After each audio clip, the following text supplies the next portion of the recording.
Hey guys, this is Alex from ninjateacher.com up in the Bitexto Tower here in Ho Chi Minh City, Saigon, in Vietnam. And as you can see, there's an awesome view behind us.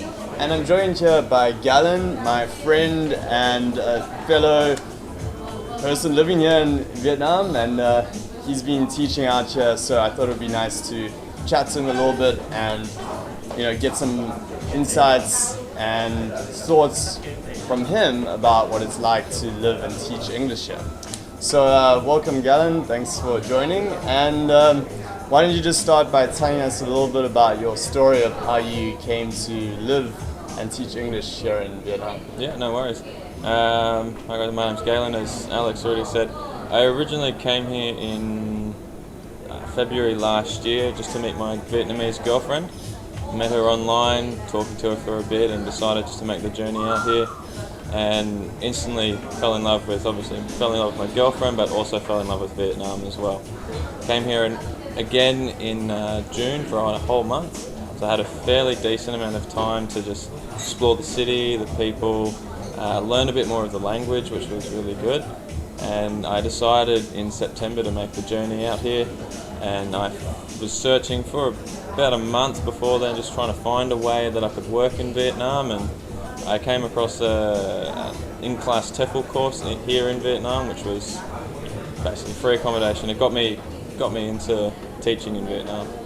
And saw my videos, right? Definitely, I saw your videos. First videos that I saw, and the most informative. Oh, cool, yeah. Nice. That's awesome, man. So, yeah, you came over here, and since then you did a TEFL course. So you did that in-class TEFL course here in Vietnam. That was a good way to get started.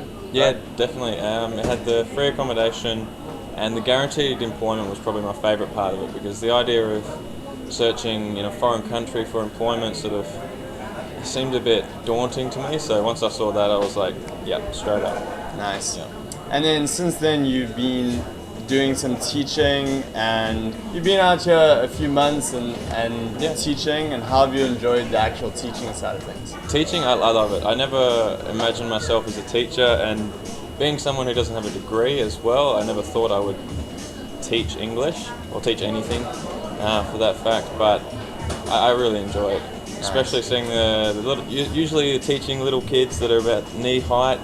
It's so cute, and it's a really rewarding experience. Nice, awesome.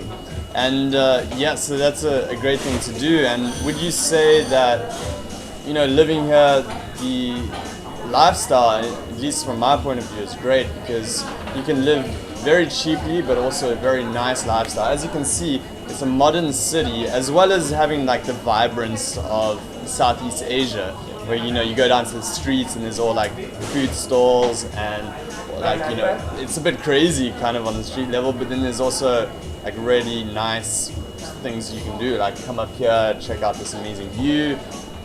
So what do you think in terms of the lifestyle that you can have as an English teacher, making a pretty good salary and then living here? Is that a good lifestyle, do you think? And maybe you can give us a couple of examples of what you like about living here. Yeah, well, I think it's definitely probably one of the best lifestyles that I could have imagined, really.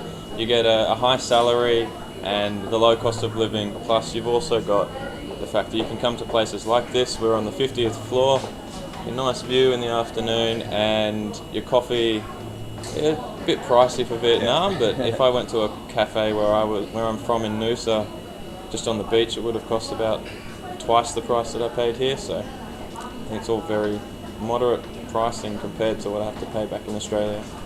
Yeah, and there's so many nice things you can do with, say you're making like in a range of salary maybe $1,200 to $1,600 a month, just as a ballpark. You normally get paid per hour out here, but you can live a really nice lifestyle for $1,000 or even under that. So would you say that's kind of definitely? I worked out that with my housing, renting a motorbike, and going out every now and again, food, I didn't eat at home very often. I still found my expenses to be about $500 US a month. Nice. That's pushing it. I could usually do a lot lower than that as well. and then my actual salary ended up being about 1,500 to 2,000 a month. So I was pocketing a fairly large amount of money every month, and as someone who's my age, that was really good. Right. It's really nice to do. Yeah, absolutely. And you know, that's what I found. I found that I can live as little as that. There's some people who are like, how do you live that cheaply?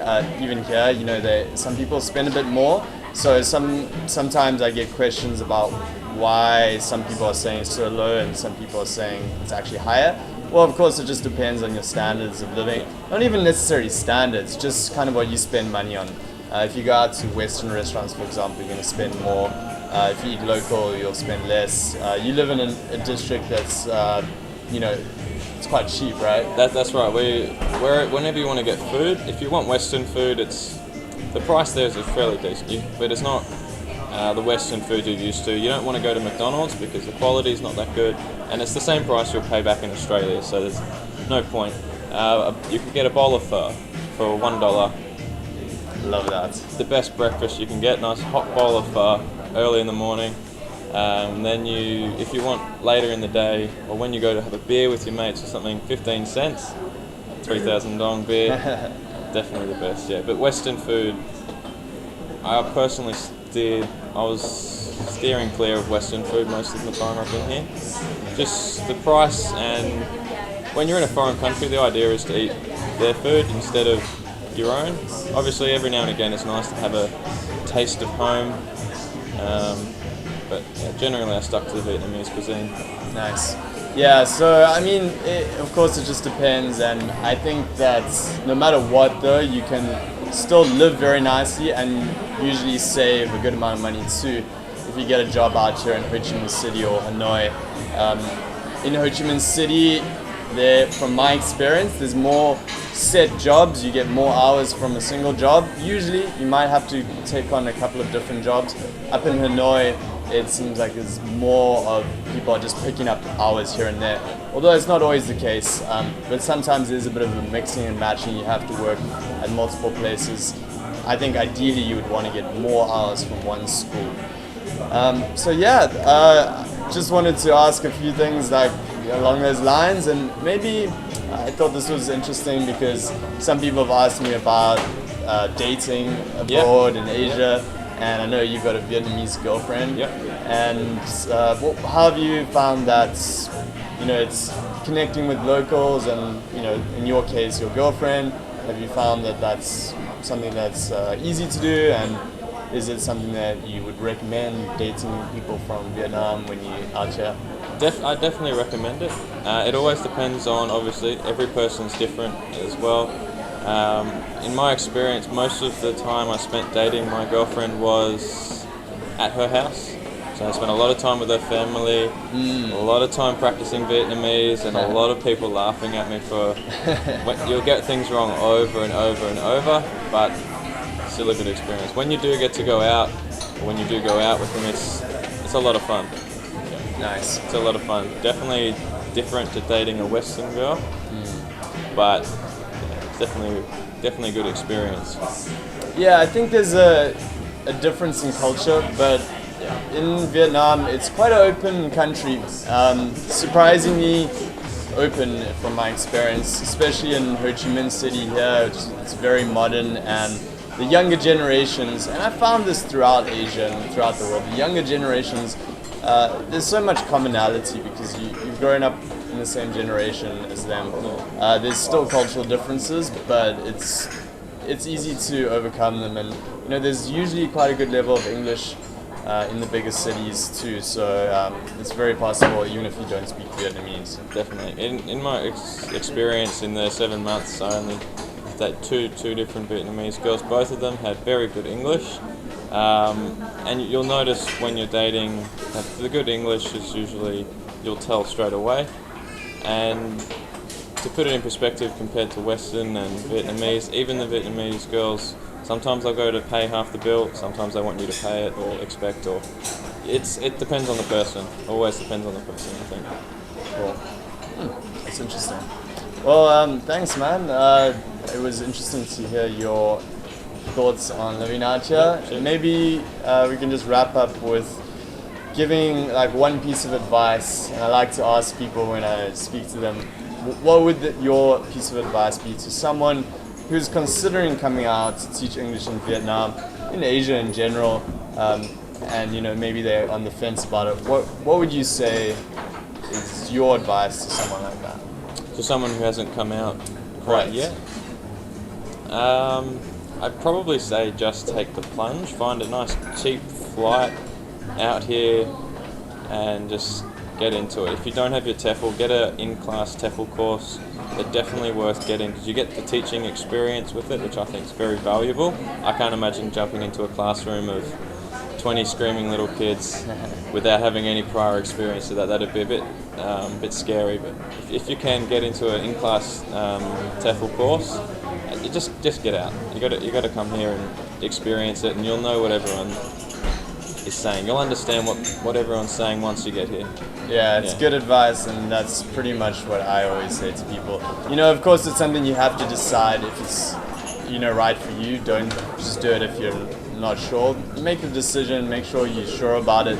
Commit at least a certain amount of time to give it a shot. Have a plan B if you don't like it. You have enough money to fly back home or something. That's right. But I also agree with if you have a in-class TEFL course, you're going to have to jump in and do some demo classes with schools.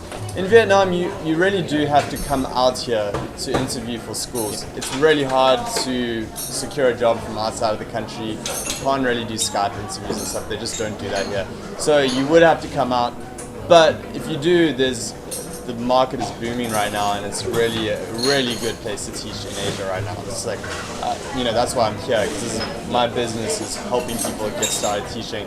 Vietnam, South Korea is still good, and there's other countries like China, Taiwan, but right now Vietnam is the one right up there. Yeah. So I would recommend that you come over and you dive into it. If you're feeling extremely confident, you can always get an online TEFL 2 and just dive into it. But like Galen said, it's quite a daunting idea to just arrive and do demo classes without some experience. So I did notice after the course and after the teaching practices that I got, I actually noticed a very big confidence boost as well.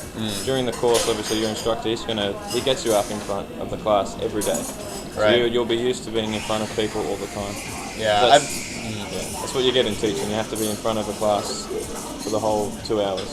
Yeah, it's interesting because I used to recommend the online a lot, and I still do. Like it's fine, but more and more I'm seeing the benefit of actually getting that in-class experience before coming out. And I really notice when I'm helping people get started, and they've done an in-class course, they're like, oh yeah, I got to do a demo lesson. Cool, I know how to do that. Yeah. Whereas if you've just done an online TEFL, it's kind of difficult. You're like, oh, where do I start? And you're in a new country, so it's beneficial, I think. So. Yeah, that's right. Cool, man. Well, Cool. Thanks a lot. Nice of you to give your thoughts and everything. Jeez, no worries. So make sure to check out Galen's website. I'll put a link in there if you want to see his blog on teaching abroad and stuff like that. And make sure to head over to ninjateacher.com if you want to get started teaching. We have a bunch of services and help, and you can just get in contact with us and we'll help you get started. So thanks, man. Cool, And no worries. see you guys again soon. See ya. Like and subscribe. Peace.